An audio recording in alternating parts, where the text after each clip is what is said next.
আসসালামাইকুম। এই যে আমি গোশটা রান্না করছি হাতে মাখায়। আমি মরিচের গুঁড়া, হলুদের গুঁড়া, আদা রসুনের পেস্ট, ধনিয়ার গুঁড়া, সরিষার তেল আর সাতকড়া দেবো। সিলেটের ঐতিহ্য সাতকড়া দিয়ে আমি রান্না করছি।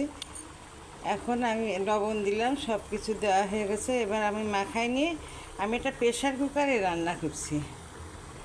আপনারা আমার সঙ্গে থাকেন, দেখেন আমি কিভাবে করি। এই যে আবার মাখানো হয়ে গেছে। এই প্রেশার কুকারে দ্রুত রান্না করা যায়। এই 3-4টা সিটি উঠলেই আর কি হয়ে যাবে, আমার কষানোটা হয়ে যাবে। এই যে আমার ঢাকনাটা দেওয়া হয়ে গেছে। এবার এই যে আমি কষাবো। এখন আমি সেই সাতকড়াটা দিয়ে দিচ্ছি। এই যে সিলেটের ঐতিহ্য সাতকড়া, আর একটু কাঁচা মরিচও দিলাম, আর কিছুটা আলু দিয়ে দিচ্ছি।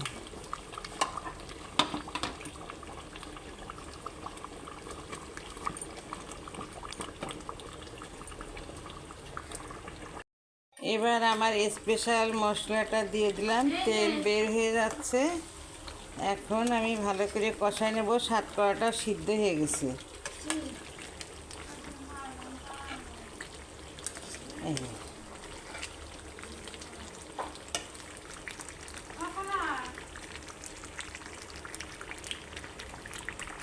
আলহামদুলিল্লাহ, এই যে হয়ে গেছে।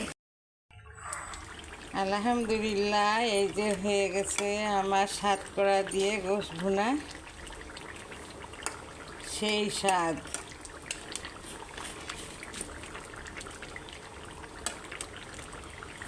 এখন আমি জিরার গুঁড়াটা দিয়ে নামাই নিচ্ছি।